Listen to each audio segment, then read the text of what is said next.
আমের পুডিং তৈরি করব। এই পুডিংটা দেখতে যতটা সুন্দর, খেতে কিন্তু তার চেয়েও বেশি মজার। মুখে দেওয়ার সাথে সাথেই একদম মিলিয়ে যাবে। ভিডিওটি যদি শুরু করে থাকেন তাহলে লাইক কমেন্টও শেয়ার করতে পারেন। তৈরি করার জন্য আমি প্রথমেই একটি পাকা আম নিয়ে নিয়েছি। এবার আমটাকে আমি কেটে নেব। আমি এরকম কিউব করে কেটে নিচ্ছি। আমি আমটাকে ব্লেন্ডার করব, আপনারা যে কোনোভাবেই কেটে নিতে পারেন।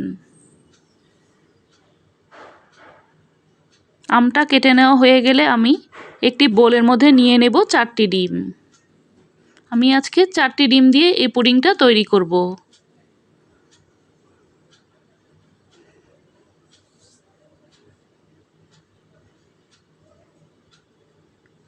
দিয়ে দেব 2 চিমটির মতো লবণ আর আধা কাপ চিনি। এবার হ্যান্ড উইক্স দিয়ে খুব ভালোভাবে মিশিয়ে নেব যতক্ষণ পর্যন্ত চিনিটা পুরোপুরি না গলে।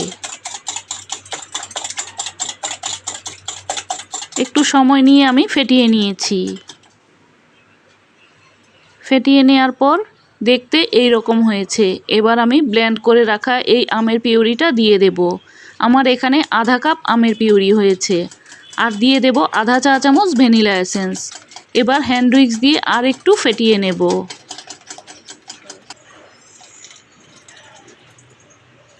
এবার দিয়ে দেব 2 কাপ লিকুইড দুধ। দুধটাকে আমি আগেই জাল করে রেখেছিলাম। দুধটাকে এবার হ্যান্ড উইক্স দিয়ে এই ডিম আর আমের মিশ্রণের সাথে ভালোভাবে মিশিয়ে নেব। দিয়ে দেব 4 টেবিল চামচ গুঁড়া দুধ। গুঁড়া দুধটা দিলে কিন্তু পুডিংয়ের স্বাদটা খুবই ভালো আসবে। অবশ্যই এখানে গুঁড়ো দুধটা দেওয়ার চেষ্টা করবেন। হাতের কাছে গুঁড়া দুধ না থাকলে লিকুইড দুধটাকে একটু ঘন করে দিতে পারেন। আমি আজকে লিকুইড দুধটা ঘন করিনি, এজন্য গুঁড়া দুধটা দিয়েছি। সসপ্যানের মধ্যে আমি আধা কাপ চিনি দিয়েছি ক্যারামেল তৈরি করার জন্য। চুলার আঁচটাকে লোতে করে আমি ক্যারামেলটা তৈরি করে নিচ্ছি।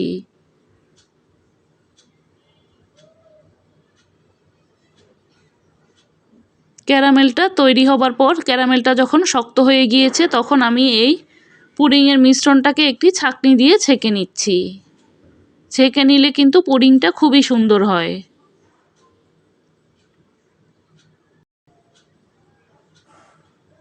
চুলায় একটি পাতিলে আমি পানি দিয়ে একটি স্ট্যান্ড বসিয়ে দিয়েছি। এবার এই সসপ্যানটাকে বসিয়ে দেব। ঢাকনা দিয়ে ঢেকে এবার 40 মিনিটের মতো আমি রান্না করে নেব। চুলার আঁচটা কিন্তু মাঝারি হিটে রেখেছি। 40 মিনিট পর ঢাকনাটা খুলে দেখাচ্ছি।